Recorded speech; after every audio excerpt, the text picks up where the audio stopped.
When Michael Jackson walked onto the Wembley Stadium stage on July 16th, 1988, 75,000 people erupted in deafening cheers. The king of pop raised his microphone, opened his mouth to sing the opening notes of "Wanna Be Startin' Something," and nothing came out. Not a whisper, not a sound, just silence that cut through the roaring crowd like a knife through silk. What happened next would transform a potential career disaster into the most emotionally powerful concert in music history, proving that sometimes the greatest performances come not from perfect voices, but from perfect hearts. This isn't just a story about vocal problems or technical difficulties. This is about the night Michael Jackson lost his voice but found something far more precious, a connection with his audience that transcended music itself. It's about vulnerability, creativity, and the magic that happens when an artist trusts his fans completely. Make sure to hit that subscribe button and give this video a thumbs up, because this story will change how you think about what it means to be a true performer. July 14th, 1988. 2 days before the concert that would change everything. Michael Jackson was in his luxurious London hotel suite at the Dorchester, surrounded by the controlled chaos of the Bad World Tour's final European show preparations. Golden costumes hung on specialized racks, choreography notes covered every surface, and the pressure of delivering perfection filled every corner of the room. But something was terribly wrong. The superstar who had been performing flawlessly for months, the man whose voice had conquered the world, was barely able to speak above a whisper. "My throat feels like I've been swallowing razor blades," Michael told his personal physician, Dr. Conrad Murray, his famous voice cracking with each painful word. "Every time I try to hit the high notes, it's like my vocal cords are tearing apart. I can't even hum Billie Jean without pain shooting through my entire throat." Dr. Murray's examination revealed what Michael had been dreading since he'd woken up that morning unable to speak. Acute laryngitis complicated by severe vocal cord inflammation had attacked the most recognizable voice in popular music. 3 days of London's notoriously damp weather, combined with the physical and vocal exhaustion of performing 47 consecutive shows across Europe, had finally overwhelmed even Michael Jackson's superhuman stamina. The situation was far worse than anyone had initially realized. Michael's vocal cords, which had been pushed to their absolute limits night after night for months, were showing signs of serious strain. Dr. Murray explained that the delicate tissues were so swollen they were barely able to vibrate, making sound production virtually impossible. Even whispering was causing additional damage with each word. "Michael," Dr. Murray said gravely, pulling up the medical charts, "your voice didn't just disappear overnight. This has been building for weeks. The European leg of your tour has been particularly demanding. 7 shows in 10 days, outdoor venues with challenging acoustics, and you've been compensating for early vocal fatigue by pushing harder. Your body is demanding rest." Michael stared at his reflection in the hotel mirror, touching his throat gently. He remembered the warning signs he'd ignored. The slight hoarseness after the Paris shows, the need to warm up longer before each performance, the increasingly difficult high notes in "Don't Stop Till You Get Enough." His perfectionist nature had driven him to push through what his body was trying to tell him. "Michael, I'm recommending immediate and complete vocal rest," Dr. Murray said, his expression grave as he reviewed the throat examination results. "No speaking whatsoever, no humming, absolutely no singing for at least a week, possibly 2. Your vocal cords are so inflamed that any additional strain could cause permanent damage. We're talking about potentially losing your voice forever." Michael's eyes widened in panic, the same look that had flashed across his face as a child when Joe Jackson delivered impossible demands. The Wembley show wasn't just another concert in an endless tour. It was being filmed for posterity by the BBC, members of the British royal family were confirmed attendees, and 75,000 fans had paid premium prices for what was advertised as the tour's spectacular finale. The show had been sold out for 8 months. "Cancel? I can't cancel," Michael whispered, his voice so hoarse it was barely audible even in the quiet hotel room. "These people have been waiting months. Some of them saved for years just to see this show. I've never canceled a performance in my life. I won't start now." But Michael didn't know the worst was yet to come. Jennifer Batten, Michael's lead guitarist and trusted vocal coach, spent the next 48 hours trying everything in her considerable arsenal. Steam treatments every 2 hours, specialized vocal exercises that had restored the voices of opera singers, herbal teas flown in from Tibet, honey treatments, even experimental ultrasonic therapies that had never been attempted on a performer of Michael's caliber. We tried warming up his voice every hour around the clock, Jennifer later recalled in interviews that became legendary among music industry professionals. By the evening of July 15th, the day before the show, Michael could barely manage a whisper. "I've worked with singers for 20 years, including some of the biggest names in rock and pop, and I'd never seen anything like it." It was like his voice had just vanished into thin air. The morning of July 16th dawned gray and drizzly, typical London weather that seemed to mock Michael's condition. In his dressing room at Wembley Stadium, Michael stood before a full-length mirror, desperately trying to produce any sound that resembled his iconic voice. He attempted the opening lines of "Don't Stop Till You Get Enough," then "Rock With You," then "Billie Jean." Each attempt produced nothing more than a painful rasp that bore no resemblance to the crystalline vocals that had made him the undisputed king of pop. The dressing room was filled with concerned team members. His choreographer, Vincent Patterson, watched helplessly as Michael attempted basic vocal warm-ups that would normally take just minutes but now seemed impossible. His costume designer, Dennis Tompkins, had prepared backup plans for everything except this. How do you dress a silent performer?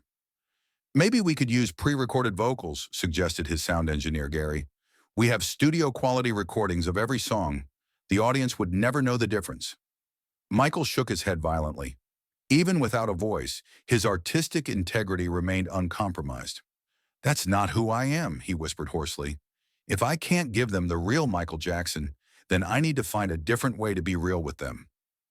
Meanwhile, outside the stadium, fans were already gathering despite the early hour. Many had camped overnight, some had traveled from as far as Japan and Australia. The excitement was building to a fever pitch, with thousands of people wearing single-sequined gloves, practicing moonwalk moves on the wet pavement, and singing Michael's hits in anticipation of what they believed would be the concert of a lifetime. His manager, Frank Dileo, was frantically fielding calls from Wembley officials, BBC executives, representatives from Buckingham Palace, and insurance companies. The pressure was mounting with every passing hour, and the weight of disappointment felt crushing. "Michael," Frank said, entering the dressing room with barely contained anxiety written across his face, "we need to make a decision in the next hour. Do we cancel and face the lawsuits, the disappointed fans, and the media circus? Or do we—" "We don't cancel," Michael croaked, his determination fierce despite his vocal limitations. His eyes blazed with the same intensity that had driven him to perfect the moonwalk and create Thriller. "These people deserve a show. They've traveled from around the world to be here. I'll find a way. I always find a way."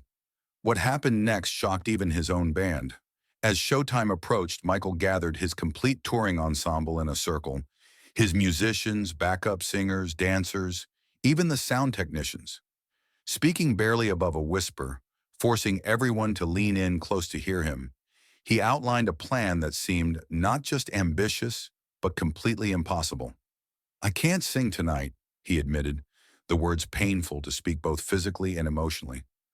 Every member of his team had watched Michael push through illness, exhaustion, and personal crisis without ever compromising a performance.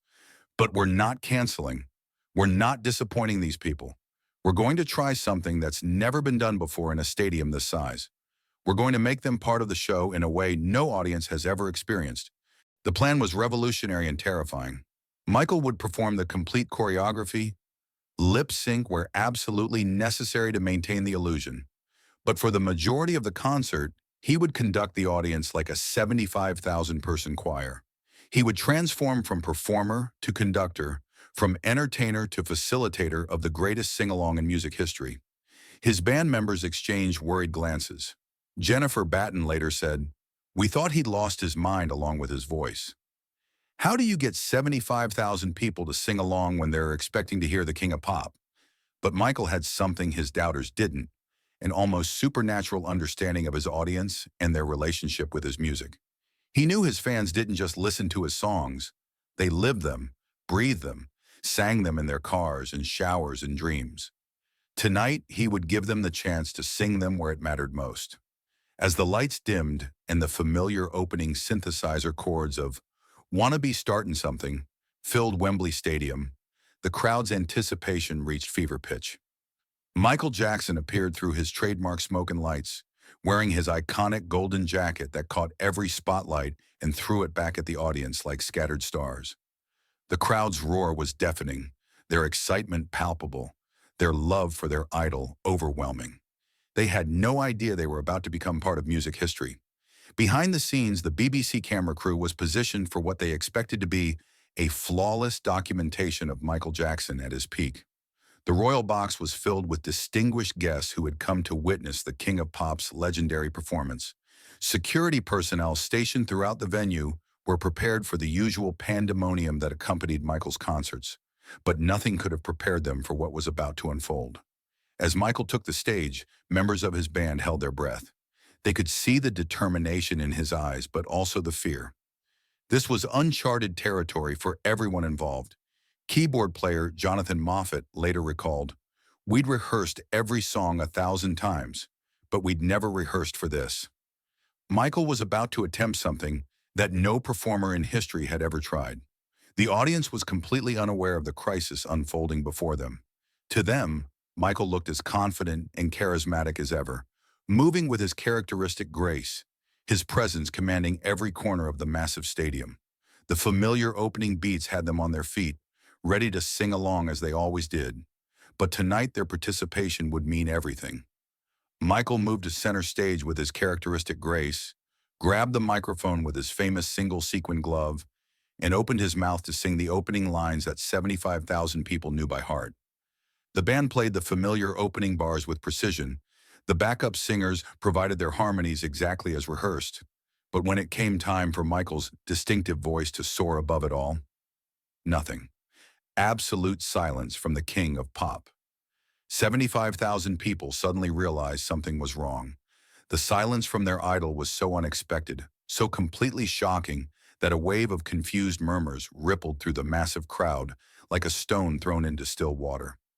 Michael's band continued playing, unsure whether to stop or continue, while Michael himself stood frozen at center stage, microphone in hand, his worst nightmare playing out in front of the largest audience of his career. Children who had begged their parents for tickets stared in confusion. Adults who had spent months' salaries on their seats felt their hearts sink. The BBC cameras continued rolling, capturing every second of what appeared to be an unfolding disaster. For a moment that felt like an eternity, panic flickered across Michael's face. This was it, the moment when the King of Pop's reign could end in humiliation and crushing disappointment.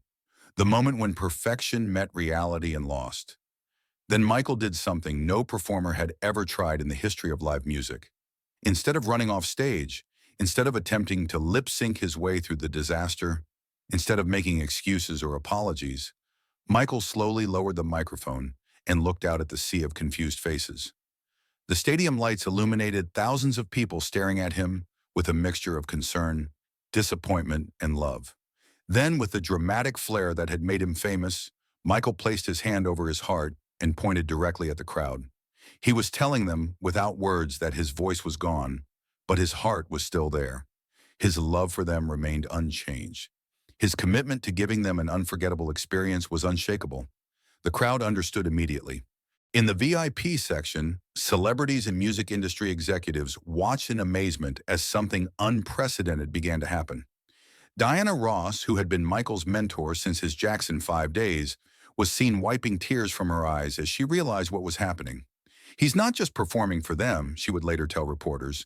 "He's trusting them with his vulnerability." That takes more courage than any vocal acrobatics.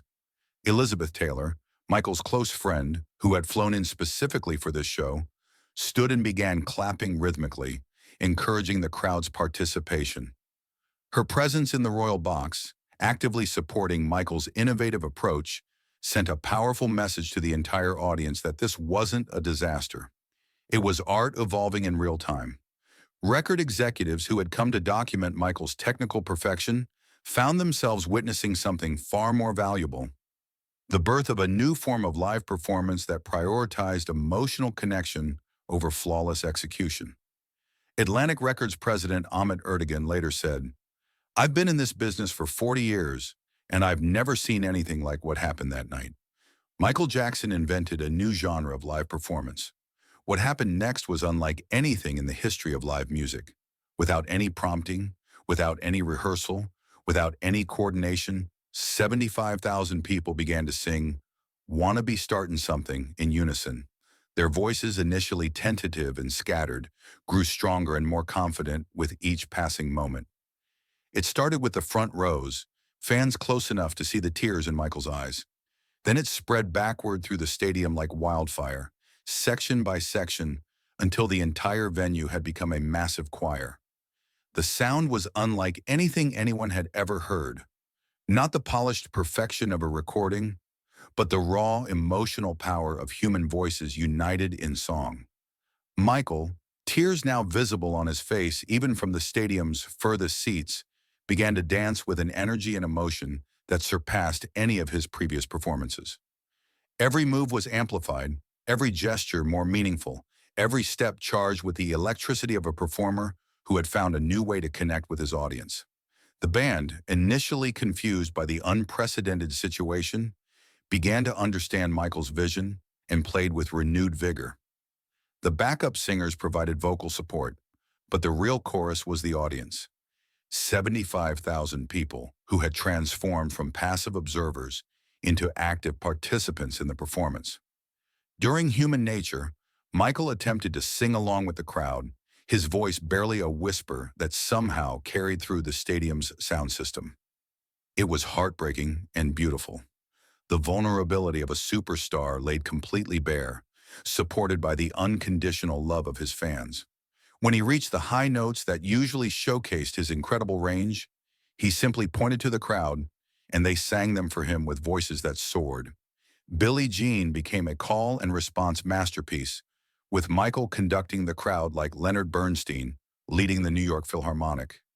During the famous "Billie Jean is not my lover" line, 75,000 voices sang in perfect unison, while Michael moonwalked across the stage with tears of joy streaming down his face, creating one of the most iconic images in music history. But the most magical moment came during "Man in the Mirror."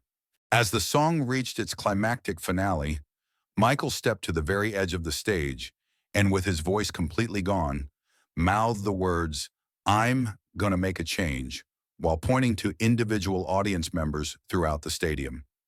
The crowd sang every word with such passion and precision that it sounded like a gospel choir with 75,000 members, their voices creating harmonies that no amount of studio production could replicate. Children held their parents' hands and sang with voices pure and clear.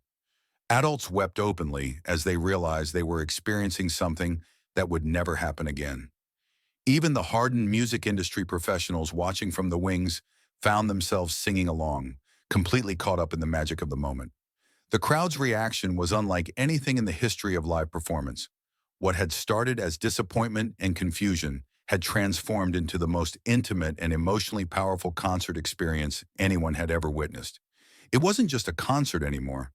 It was a celebration, a communion, a shared experience that bonded 75,000 strangers forever.